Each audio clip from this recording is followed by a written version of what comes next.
Hi, my name is Jorge Valle, and I'll be going over week 11 scenario here about exploring the cloud and more stuff like that. In here, the first thing we got to do is to be able to create a SQL instance and create a firewall as well that will allow us to get in there and connect using either MySQL Workbench or Postgres. With that, the first thing we got to do is create an instance. Though I do recommend, it's like a prerequisite here, is that when you do come over to the Google Cloud platform, make sure that you are signing in your profile. I've made the mistake of not signing in my profile and um, started doing work there, noticing that I was not in the correct one. So make sure you're in the right one. Then you go over here with the hamburger menu and you find the under databases, you find SQL, or you can also search up here and it'll give it to you. So you click on it. I already have mine created. How you create yours is clicking on create instance, but what I can do here is just click on edit and it'll be basically the same thing. You give it the name as you would. The database version I selected to do MySQL, so I kept that. So MySQL 5.7. The region and zonal availability, I just stuck with US Central 1 in Iowa. Zonal availability, you'd want to do a single zone. It'll be less cost generating, so you click that. When you customize your instance here, your machine type, for sure do share core, one virtual CPU, 1.7 gigabytes on there. That will help you out in your storage. You got to make sure that you switch it from solid state drive, SSD, to hard drive, and you only want to do 10 gigabytes. And enable automatic storage increases. That means that if you hit a certain cap of your storage, or if you run out, it'll keep incrementing. So we don't want that. We want us to be stopped. In connections, leave it to public. That's totally fine. And make sure that when it comes to authorizing your networks, which I'll do later, um, that you add yourself the local network here, but that'll be later. Backups, turn off automated backups. That's what I decided to do, and everything else I believe I left it the same. So just in case, here's my summary on what it is there. After that, what we got to do here is we have to be able to create what you call a new firewall rule according to the ports um, of MySQL here that they offer. So what you want to do is you're going to click on the hamburger icon, scroll down until you get to the VPC network under the networking section. Click firewall to be able to figure out which firewall port you should do or the protocol and everything like that for your SQL database. You want to go ahead and pull up this site right here, networkinghowtos.com, and then you'd want to enter the extra. I'm going to zoom in here. As you can see, my preference was MySQL for the database management system. And we see that the TCP port number is, or the protocol, and the port number is 3306. So and here's Postgres if you're going to be doing Postgres. You'd want to enter. That's going to be really important. So you want to copy this and keep it with you.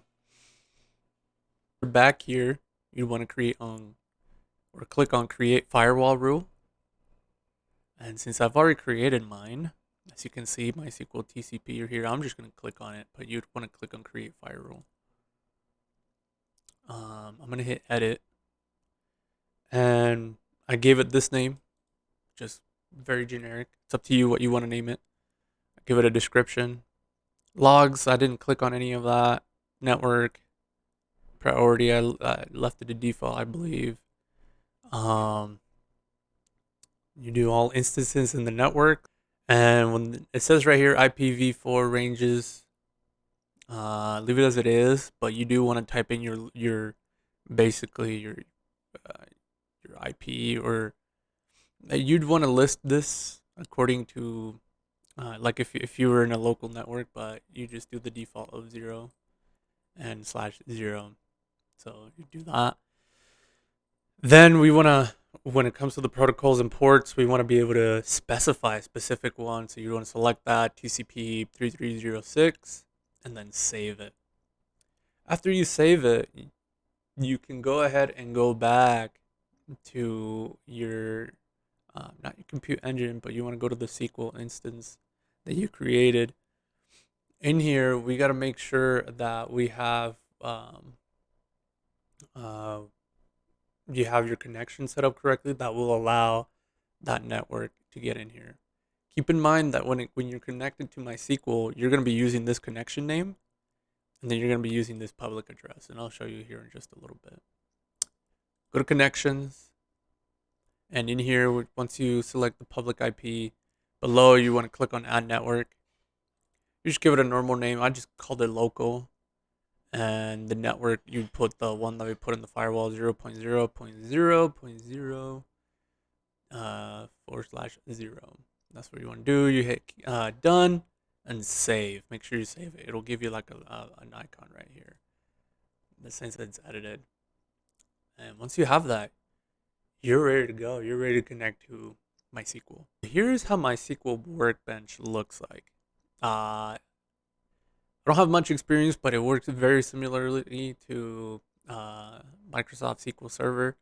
A lot of the same commands are the same. So in here, what we're going to do is we're going to run a query to create the database of bowling leagues, and then we're going to be able to create the tables and everything just like we had everywhere else in our Microsoft SQL Server. You can see the tables, you can see some columns if you're looking at it through the schemas navigator. After I run that, then you want to run the inserts that you're doing here, and I'll be honest, it'll take a little bit. Mine took a good like 3, 4, 5 minutes maybe. My computer is beef, I'll be honest. So all these inserts were kind of fast for me, so but it could take longer in here. Then after that, you just got to do a simple query. All I did was select star from bowlers. Super easy, nothing too crazy. So, and then, yeah, that's what it is. When it comes to MySQL Workbench, you do want to be able to connect here to your instance, and you do that by doing the following.